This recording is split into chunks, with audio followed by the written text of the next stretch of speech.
creating and restoring positive relationships with our children. Most parents most likely want to have nurturing, positive, happy relationships with their children. Who doesn't want their child to come up to them and tell them about their deepest worries, concerns, fears, and confide in them, maybe share secrets with them? The last thing a parent wants is to distance themselves from their children. We are not perfect parents. If you are a parent, you probably made mistakes in your parenting, just like most people do. We make mistakes in our parenting, but that doesn't mean we need to continue to make them. Is it possible to restore relationships with our children, especially when they become teenagers, when they have a mind of their own, when they want to be their individual selves, when they are their own person? So I'm going to share with you ideas on how to restore relationships with children, with our children of all ages and phases in life, and a practical tip at the end. So I'm going to share with you, hopefully, a number of ideas. The first one is, the entire purpose of our existence is to overcome our negative traits, as Vilna Gaon states to us, commentary to Mishle. In other words, what is the purpose of our existence? The purpose of our existence is to overcome our negative traits. We shouldn't be afraid to make mistakes in parenting. Remember, failure and making mistakes, it doesn't mean we have to stay there. Mistakes is not failure. Failure is when I stay there, when I don't get up. That's true failure.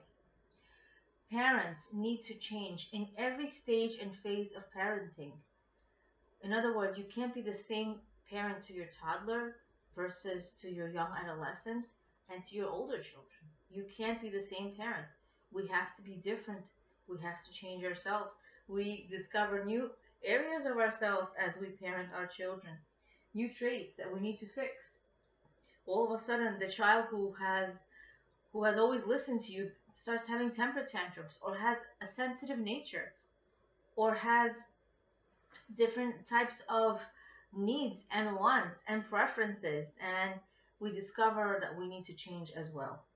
So the entire purpose of our existence is to change, is to overcome our negative traits. We discover those traits when we become parents. The second idea is that a sudden transition from one opposite to another is impossible, and therefore man, according to his nature, is not capable of abandoning suddenly all that which he was accustomed to. Our sages teach us that. In other words, a person can't just change overnight. We have to give ourselves and our children the permission to overcome our bad habits. Another chance, another day, another opportunity. We cannot change. Take the stories of your children to heart, even though they may not be as genuine as you want them to be. Give them an opportunity to have another chance. Be patient with yourself and change, and applaud and celebrate small strengths from your children and from yourself. Constantly compliment any small accomplishments, and that will give you a springboard to continue to change and continue to improve. The Talmud in Sotah 31a says, "Who acts from love is greater than who acts from fear." In other words, the best way to discipline our children is to discipline out of love.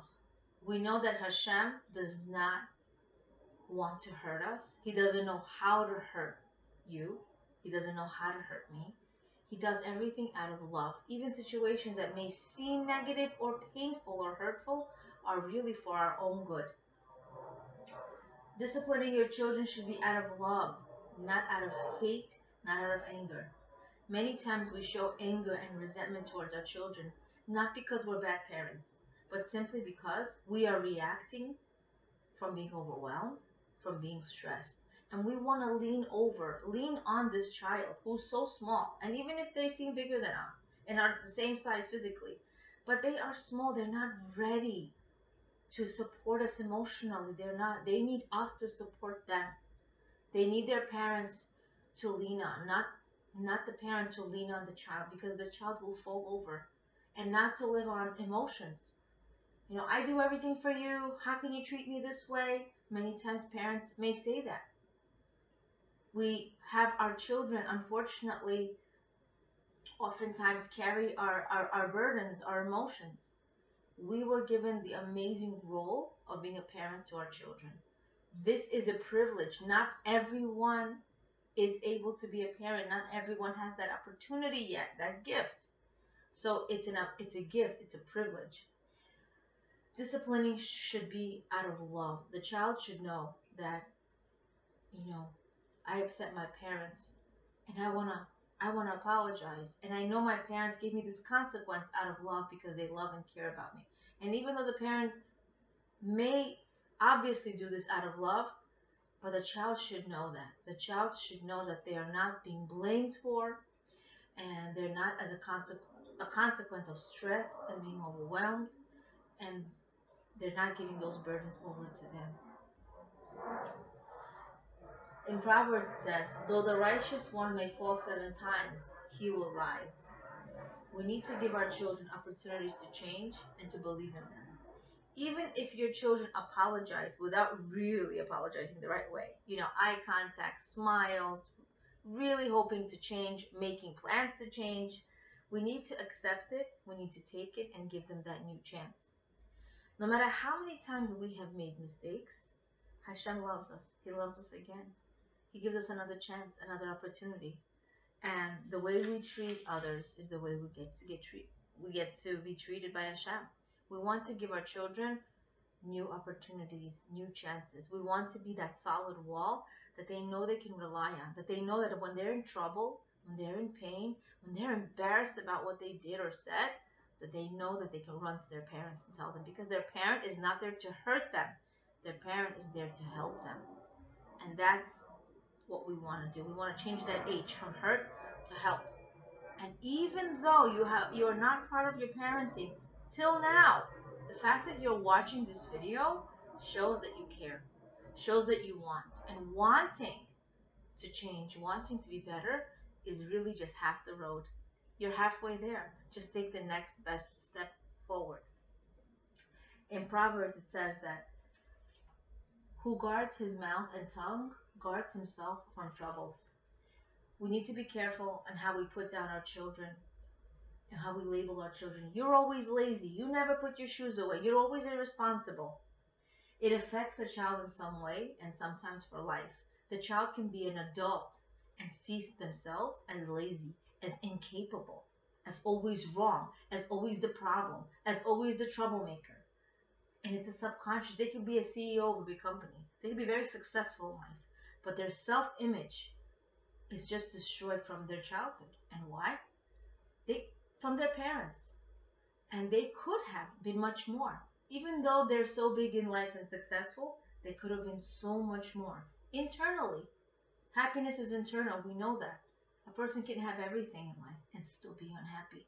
And it all starts from the inside out, not the outside in. Things don't make us happy. That vacation, that money, that house, it's all temporary. It's going to need another renovation eventually. It doesn't make us happy. And we know that when a person has one, he wants two. When the person has 100, they want 200. Wanting never ends.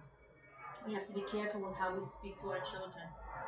Our educators say that complimenting our children is so incredibly important. When the children are little, we need to compliment them so much.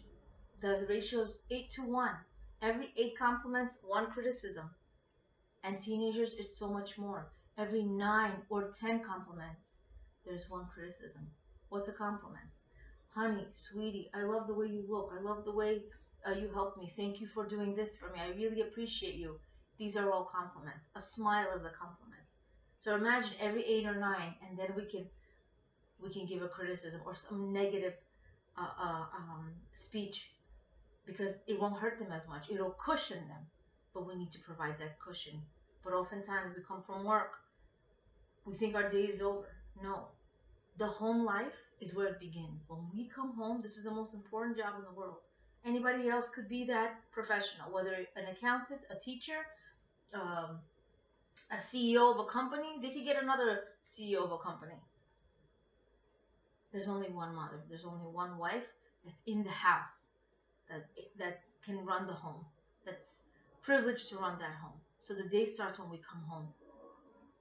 Our job every day is cut out for us to do this, to become the best mother and wife that we can be.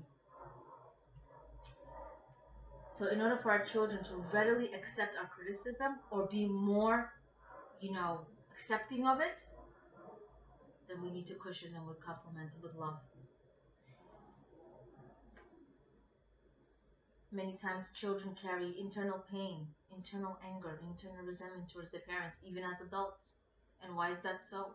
Because their parent has hurt them with words, and it has resonated and stayed with them. And they actually decided to identify themselves with those words, even though they hate it. And they say, I'll never be like my mother. I'll never be like my father. And in turn, they become like them. Oftentimes. So another idea is that what Rabbi Nachman of Breslov, founder of Breslov Hasidic movement, said, if you believe breaking is possible, then believe that fixing is possible. We all make mistakes in parenting, and nobody has it perfect. So we know that we can fix and mend our relationships simply by trying, simply by going to our children and making a new start. Believe in your parenting. You are the best parent for your children, the best one. Or else you wouldn't have been that parent. Hashem doesn't make mistakes. We are destined to be the parents of our children.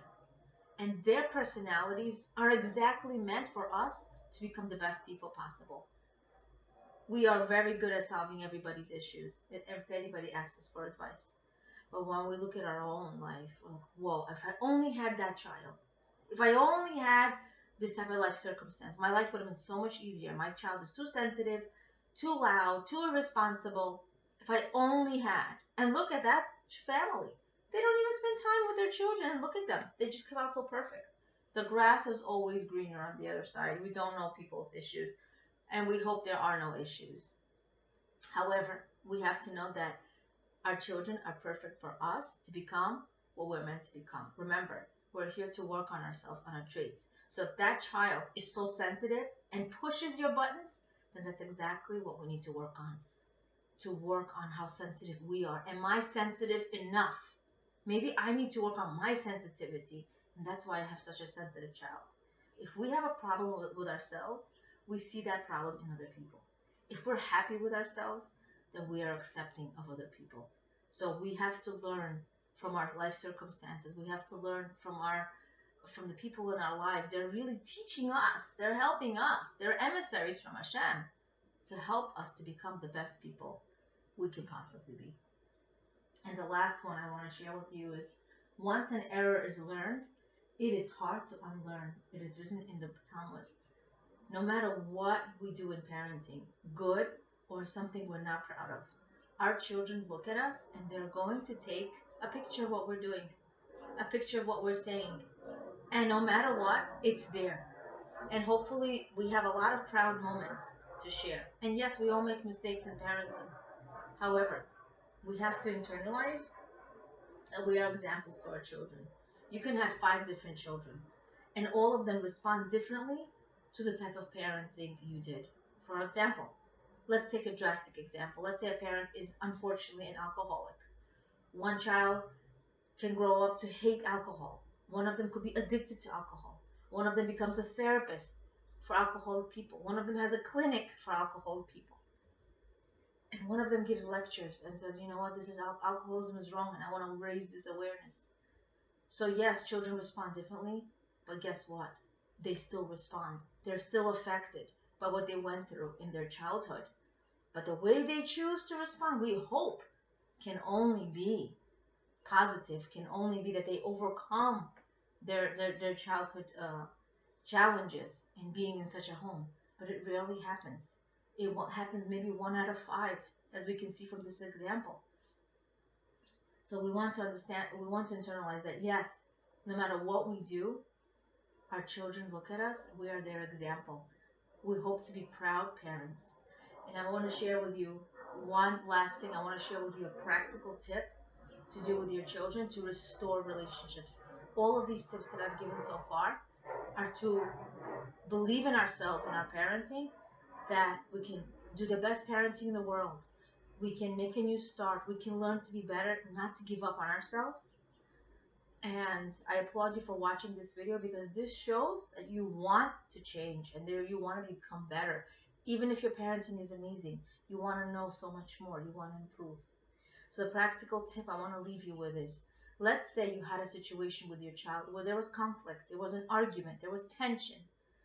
Give the child 15 minutes. And then you as a parent approach the child and say, you know what? I'm so sorry we had this uh, uncomfortable moment between us. Try to find something you're sorry for. Maybe it was something you said, the way you acted. And the child will feel like such a humbling feeling. Wow, my parent wants to have my relationship with, with that parent to be positive. That parent cares about me. And oftentimes parents do not come to their children. Why? They feel like, I'm the parent. I should be respected. And they may act towards this. And you know what? They may also feel that they don't need to approach their child, and they forget because they're so busy, they're overwhelmed. But guess what? That may that may really pose an incredibly terrible message to the child. And the message is, you are not important. I don't care about you. I have things to do. And yes, we are all very, very busy. Hopefully we're busy doing good things.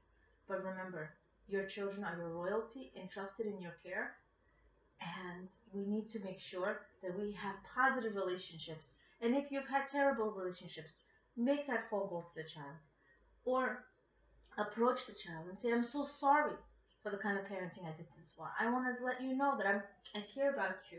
I apologize. I'm learning to be better. And hopefully this will help you restore the relationship. The child will feel cared for, loved, understood, and of course, the relationship would be that much more positive.